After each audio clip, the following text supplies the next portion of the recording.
ఎడారిలో సెలయేర్లు ఫిబ్రవరి 21వ తేదీ. నేనెల్లప్పుడూ యెహోవాను సన్నుతించెదను.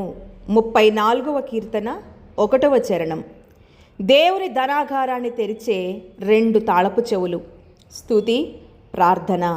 ఆకాశపు కిటికీలు తెరచి పరలోకపు దీవెన జల్లులను దిగివచ్చేలా చేసే తాళపు చెవులు. ఆహా, ప్రార్థన, స్తుతి ఎంత శక్తివంతమైనవి! అది ప్రతి చెరసాల తలుపును తెరచి ఖైదీలకు స్వేచ్ఛను ప్రసాదిస్తుంది. పేతురుకు, పౌలు, శీలలకు ఏం చేసిందో అది మనకు కూడా చేయగలదు.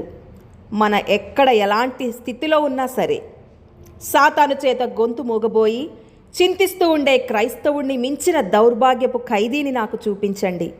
స్తుతి గీతము, ప్రార్థనా స్వరము అతని చెరసాల తలుపులను తెరవగలదు. ఆత్మలో అది అర్ధరాత్రి అయినా సరే.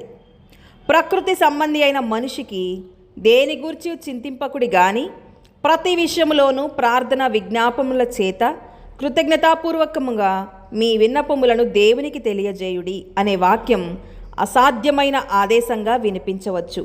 అయితే క్రైస్తవుడు సహజాతీతుడు.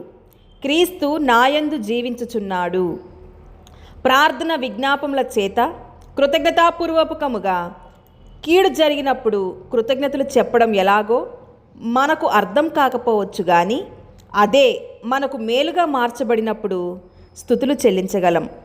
దురదృష్టులుగా మనం భావించే అనేకం వాస్తవానికి దీవెనలే సుమా. తరచుగా శోధనలు, సిలువలు మరుగై ఉన్న గొప్ప ఆశీర్వాదాలని చెప్పాలి.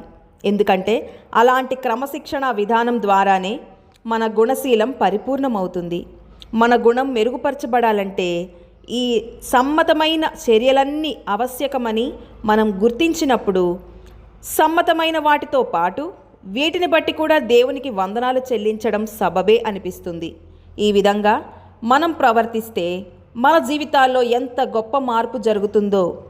ప్రఖ్యాత అంధ ప్రసంగికుడు, క్రీస్తుశేషులు జార్జ్ మ్యాథిసన్ ఇలా అంటాడు: నా దేవా, నా ముళ్ళును బట్టి నీకెన్నడూ కృతజ్ఞతలు చెప్పలేదు. గులాబీ పూల కోసం వేలసార్లు నిన్ను స్తుతించాను, కానీ ఆ ముళ్ళును బట్టి ఒక్కసారైనా స్తుతించలేదు. నా సిలువకు ప్రతిఫలం దక్కే లోకం కోసం ఎదురు చూస్తున్నానే తప్ప ఆ సిలువే నాకు ప్రస్తుతం మహిమను కలిగించేదని నేనెన్నడూ భావించలేదు. నా సిలువలో ఉన్న మహిమను గూర్చి నాకు బోధించు.